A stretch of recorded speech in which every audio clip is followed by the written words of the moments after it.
If you felt you had a little extra time to celebrate the Buffalo Bills' season-opening victory against the New York Jets last Sunday, you weren't imagining things.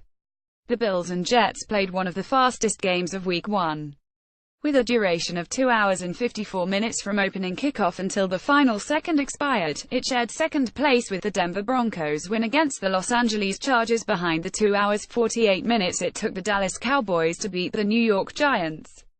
That trio of games reflected a much broader trend throughout the league for the start of its 2017 campaign. Consider 10 of the 15 games played finished in under 3 hours, the first time that has happened since 2009. The average game time for Week 1 was 3 hours and 2 minutes.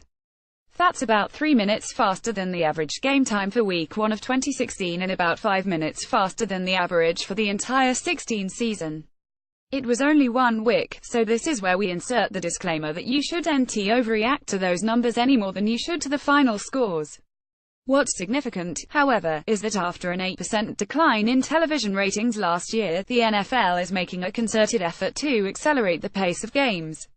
Action that too often moved painfully slow because of seemingly endless commercial breaks and officials taking seemingly forever to do whatever it is officials do was viewed as the primary cause for viewers opting to tune out. There were other factors. The presidential election was often mentioned as a leading cause. So, too, was the pronounced shift in how fans watch games. Gathering around a big TV screen is old school, something parents and grandparents do. Their children and grandchildren prefer to use smartphones and other devices they can hold a rest on their laps while multitasking on social media. For many, watching an entire game has become far less important than seeing highlights from a variety of games to see how their fantasy teams are doing. Still, for the NFL, the priority was to address the presentation of all of those TV shows it airs from stadiums throughout the country on Sunday and Sunday night, Monday night and Thursday night. There's no mystery behind why some games take less time than others. Where there's a proliferation of running plays, there's usually a clock that runs, and runs. The Bills had 42 rushing attempts to 28 passes against the Jets, who ran only 15 times.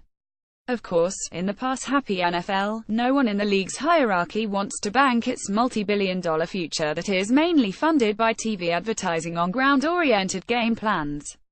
It's not necessarily the length of the game, NFL Executive Vice President Joe Lockhart said in remarks provided in an email from the league. I think New England-Kansas City was an exciting, compelling game and it went something like 3 hours and 24 minutes. But it is a concerted effort to take dead time out, to reduce the commercials. To that end the league, in conjunction with the networks that have a common interest in boosting ratings, reduced commercial blocks from 5 to 4 per quarter. Some commercials also run on a split screen with a live shot from the game, usually an aerial view of the stadium, so viewers feel as if they're constantly connected to the game. How much that actually mattered in Week 1 is debatable.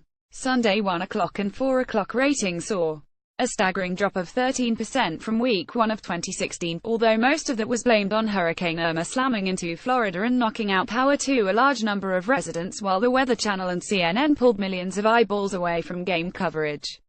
However, the Cowboys-Giants game Sunday night represented a 6% jump from last year's New England-Arizona Sunday primetime opener. And the sagging numbers from the earlier games weren't enough to discourage the NFL from believing in its grand plan to win back TV viewers. We got a lot of anecdotal feedback on reducing from 5 commercial blocks to 4 in a quarter, Lockhart said. The research had told us that our fans were willing and were open to the breaks being slightly longer if there were less of them, and that was the case. We also got really good feedback on the double box, particularly during the reviews, showing the official looking at the replay while delivering the ad.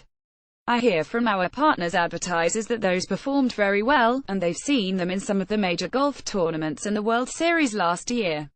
Officiating mechanics have also changed with an emphasis on expedience.